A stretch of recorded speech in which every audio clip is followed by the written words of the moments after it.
Informatika untuk masa depan. Kreativitas dan inovasi berawal dari berpikir dan berimajinasi. Banyak penulis dan sastrawan yang berani mengungkapkan bayangan mereka akan masa depan. Banyak yang membayangkan seperti apa dunia di abad ke-21.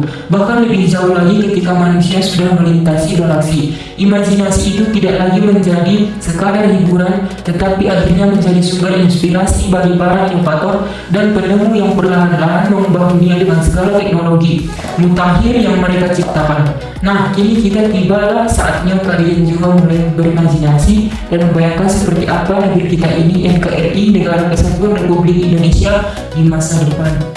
Republik Indonesia sebagai sebuah negara berdaulat harus terus tumbuh dan menetapkan posisinya di dunia internasional untuk mewujudkan dan mempertahankan suatu negara yang adil dan makmur. Perserikatan Bangsa-Bangsa atau PBB telah mendeklarasikan suatu konsep bernama Tujuan Pembangunan Berkelanjutan (Sustainable Development Goals) atau SDG, yang berisi tujuan yang harus dicapai pada tahun 2030 agar suatu bangsa dapat menjadi bangsa yang maju secara berkelanjutan. SDG merupakan kelanjutan dari tujuan pembangunan milenium atau MDG, akan tetapi dalam pelaksanaannya MDG memiliki banyak kendala. Menurut Jeffrey Sachs, salah satu penasihat MDG, salah satu kendala dalam terwujudnya MDG ialah data yang sulit dikumpulkan dan diolah dengan cepat menjadi informasi yang dapat digunakan oleh para pengambil kebijakan.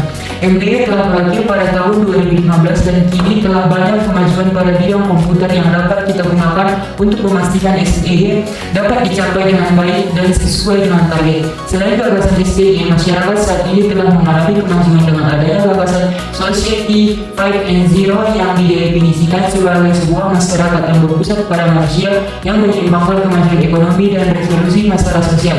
Masyarakat 5.0 telah mengintegrasikan ruang siber, alam digital, interkoneksi melalui internet, dan ruang fisik alam raya dan tempat-tempat di bumi yang menjadi 5 benua dengan lokasi geografis masing-masing. Masyarakat 5.0 diusulkan pada tahun 5 tahun Science and Technology Basic Plan sebagai masyarakat masa depan yang menjadi aspirasi Jepang. Masyarakat 5.0 ini merupakan kelanjutan dari masyarakat pemburu Society 1.0, masyarakat pertanian Society 2.0, masyarakat industri Society 3.0, dan masyarakat informasi Society 4.0.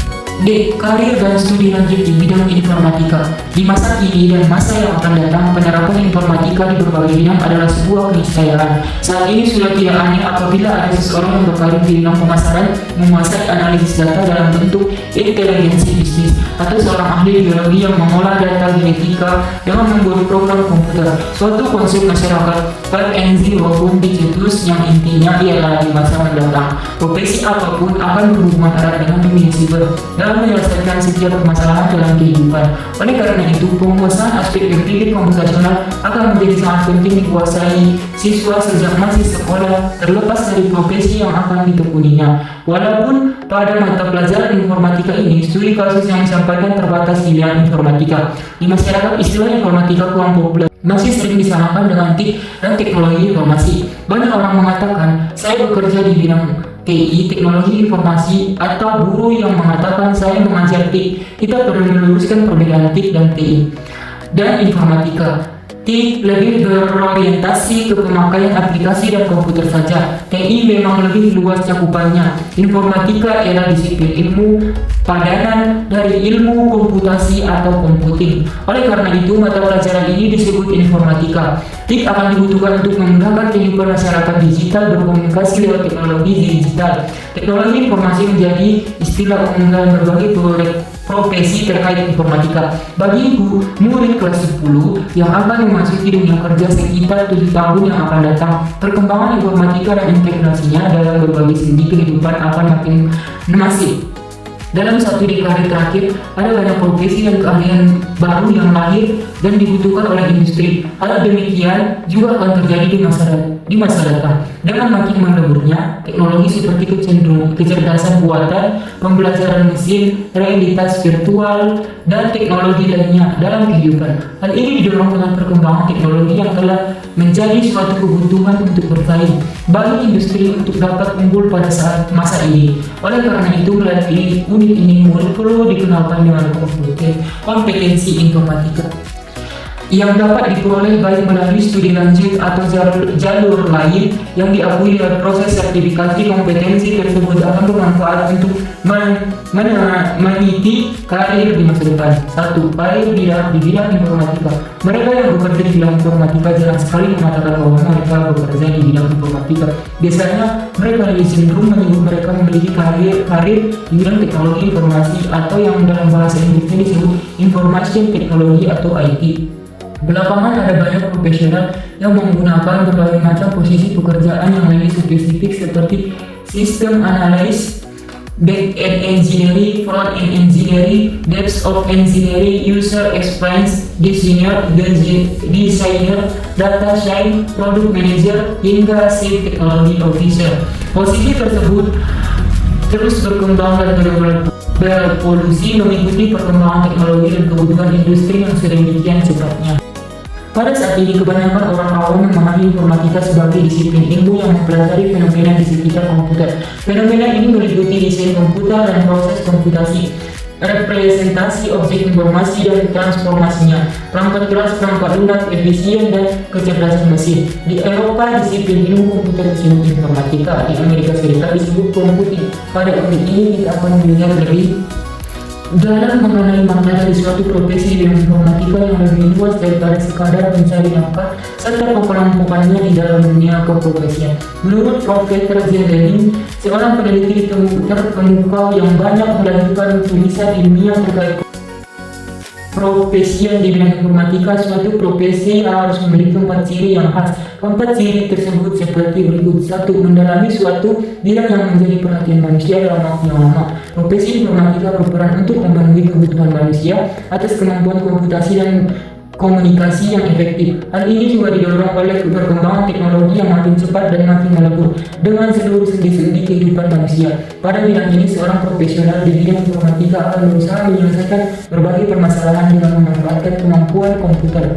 2. Memodifikasikan kumpulan prinsip atau pengetahuan konseptual. Kumpulan prinsip-prinsip ini diwujudkan dalam berbagai bentuk kurikulum yang dibuat oleh ACM dan IEEE. Program studi di perguruan tinggi dan lembaga-lembaga pelatihan merupakan salah satu kodifikasi prinsip-prinsip bidang informatika yang dapat diakses seorang profesional di bidang informatika. 3. Memodifikasikan kumpulan praktik yang juga meliputi kompetensi. Hal ini salah satunya diwujudkan dan diakui oleh sertifikasi kompetensi profesional yang telah dijelaskan pada unit sebelumnya. 4. Menetapkan standar kompetensi etika dan praktik. Hal ini menjadi standar bagi seseorang profesional di bidang informatika untuk berperilaku dan bersikap dalam menjalankan tugas-tugas profesinya. Hal ini bermanfaat agar profesional di bidang informatika memiliki interaksi, integritas, dan dapat dipercaya. Berdasarkan uraian di atas, apabila kalian ingin menjadi seseorang profesional di bidang informatika, keempat hal tersebut perlu kalian pahami. Pekerjaan bukan sekedar sebagai sarana untuk mendapatkan penghasilan, tetapi untuk memberikan manfaat bagi masyarakat. Selain menguasai kumpulan prinsip dan praktik, kalian pun dapat berpartisipasi aktif untuk memutuskan suatu prinsip atau praktik baru dan ikut menyebarkan kepada orang lain di profesi yang sama. Hal ini dapat kalian lakukan dengan berbagai cara seperti menulis, memberikan ceramah, atau membuat pelatihan. Terakhir, kalian harus mengetahui etika serta standar kompetensi dan praktik di bidang itu untuk memastikan kemampuan dan sikap yang kalian tunjukkan menunjukkan integritas dari profesi kalian. Berdasarkan peran informatika, Prof. Denny membagi profesi di bidang informatika dalam 3 kategori, yaitu profesi yang sangat spesifik di bidang informatika, profesi yang sangat erat dengan informatika, serta profesi yang memberikan dukungan teknologi informasi. Profesi di bidang informatika, profesi yang sangat spesifik di bidang informatika, kecerdasan buatan, ilmu komputer, rekayasa komputer, ilmu komputasional, rekayasa basis data, grafika komputer. Profesi yang syarat dengan informatika, dirgantara, bioinformatika, sains kognitif, sains perpustakaan digital, e-commerce, layanan finansial. Profesi yang memberikan dukungan teknologi informasi, teknisi komputer, teknisi helpdesk, teknisi jaringan, pelatihan IT profesional, spesialisasi keamanan cyber administration system. 2. Interaksi manusia komputer, rekayasa jaringan, sistem operasi, rekayasa kinerja robotika, komputasi, saintifik, arsitektur, perangkat lunak, rekayasa perangkat lunak, keamanan sistem. Profesi yang syarat dengan informatika, rekayasa kinetika, ilmu informasi, kebijakan publik, privasi. Profesi yang memberikan hubungan teknologi informasi, desainer layanan web, desainer identitas web, administrasionis basis data. Setiap bidang profesi yang akan dikaitkan profesional pekerjaannya, serta pekerjaan di bidang informatika akan dikelompokkan ke bidang ilmu yang sesuai dengan bidang program studi yang ditempuh sebelum bekerja. Karena bidang informatika mencakup teori sampai dengan praktek bidang ilmu dasar sampai dengan teknologi dan aplikasinya. Lulusan bidang informatika dapat memilih jalur sains atau teknologi, menjadi ilmuwan atau menjadi insinyur ilmuwan, mengamati dan mengeksplorasi dunia untuk dapat menjelaskan secara ilmiah fenomena alam yang terjadi. Sementara insinyur lebih fokus pada penciptaan produk-produk diciptakan untuk menunjang, lebih fokus pada penciptaan produk-produk yang diciptakan untuk menunjang kehidupan dengan memanfaatkan hasil ilmuwan, sekaligus menemukan dan menciptakan ilmu rekayasa yang baru. Secara spesifik, profesi di bidang informatika dapat dibagi-bagi menjadi beberapa posisi pekerjaan yang memiliki deskriptif serta tanggung jawab yang berbeda. Posisi-posisi tersebut senantiasa berkembang dan berevolusi. Akibatnya bisa jadi ada posisi baru yang muncul, berubah dan bergabung atau berkurang. Ketika seseorang melamar pekerjaan atau berusaha merekrut orang lain untuk bekerja di usaha miliknya, deskripsi dan tanggung jawab ini perlu dicermati. Jenis-jenis profesi di bidang informatika. Yang pertama adalah profesi Sales Informatika Official, CEO, dan CTO, bertanggung jawab pada seluruh aspek terkait teknologi informasi di suatu perusahaan. Yang kedua, komputer programmer, menulis program komputer yang telah didesain. Yang ketiga ada computer science, yaitu yang bertanggung jawab menciptakan, mengimplementasikan, dan menguji komponen fisik dari komputer. Yang keempat, software engineer, mengembangkan, merawat, menguji, mengevaluasi, dan meningkatkan kualitas suatu perangkat berdasarkan kebutuhan yang telah diberikan oleh analisis sistem atau arsitek. Yang kelima ada software developer yang bertanggung jawab menganalisis kebutuhan pengguna dan software requirements untuk menentukan kelayakan desain dalam batasan waktu, risiko, kualitas, dan biaya, mengembangkan desain sistem software, produser, dan dokumentasi pengujian. Yang keenam, web developer bertanggung jawab untuk membuat web. Yang ke-7, database administrator yang bertanggung jawab mengembangkan dan menerapkan pemangkalan. Yang ke-8, IT architect, mendesain arsitektur teknologi informasi untuk mendukung proses suatu perusahaan. Yang ke-9, network administrator, memelihara, mengoperasikan, mengolah, dan mendukung infrastruktur jaringan. Ke-10 ada sistem analis, menganalisis dan menerjemahkan tujuan bisnis menjadi produk-produk dalam konteks informatika. Produk ini disebut computational artifact, yaitu berupa proses bisnis dan spesifikasi kebutuhan sistem informasinya. Yang ke-11 ada security analyst, yang bertanggung jawab untuk menganalisis dan menerjemahkan aspek keamanan dari sistem yang akan dikembangkan untuk mendukung tujuan bisnis. Yang ke-12 information researcher, yang bertujuan untuk menciptakan suatu prinsip, metode, atau praktik baru untuk mengolah data dan informasi. Yang ke-12 video game developer, mengembangkan perangkat lunak, pemain, dan bekerja sama dengan tim profesional kreatif untuk meningkatkan kualitas pemain. Yang ke-13 health information technician, yang bertanggung jawab mengolah data terkait kesehatan menggunakan prinsip dan praktik informatika. Yang ke-14 data science, yang bertugas untuk merancang, mengembangkan, dan menerapkan model statistik prediktif biasanya pada big and data sets. Yang ke-15 data engineer, mengolah data yang dimiliki perusahaan untuk mendapatkan wawasan baru yang berguna bagi perusahaan. Yang ke-16 ada web designer, yang bertanggung jawab merancang antarmuka pengguna web untuk memberikan grafik, konten, markup, dan script. Yang ke-17 mobile apps developer, yang bertanggung jawab mengembangkan aplikasi dalam bentuk mobile. Studi lanjut di bidang informatika. Disiplin ilmu informatika adalah disiplin ilmu sains formal yang lahir dari bidang matematika sebagai konsep formal dan teknik elektro sebagai elemen perangkat keras. Saat ini informatika telah menjadi suatu bidang ilmu tersendiri dan memiliki berbagai cabang ilmu yang akan dikenalkan pada unit ini. Dalam bidang informatika yang telah dipelajari terdapat 5 pilar yang terdiri ada sistem komputer, jaringan komputer, dan internet, analisis data, algoritma, dan pemrograman, serta TIC dan dampaknya terhadap kehidupan manusia. Dua asosiasi profesi terbesar yang berkaitan dengan informatika yaitu Association of Computing Engineers atau ASCM dan Institute of Electrical and Electronic Engineer telah merumuskan kurikulum yang dapat menjadi acuan untuk mempelajari informatika. ASCM merupakan organisasi informatika yang paling tua, sedangkan IEEE merupakan organisasi profesi di bidang elektro yang kemudian yang mencakup bidang informatika.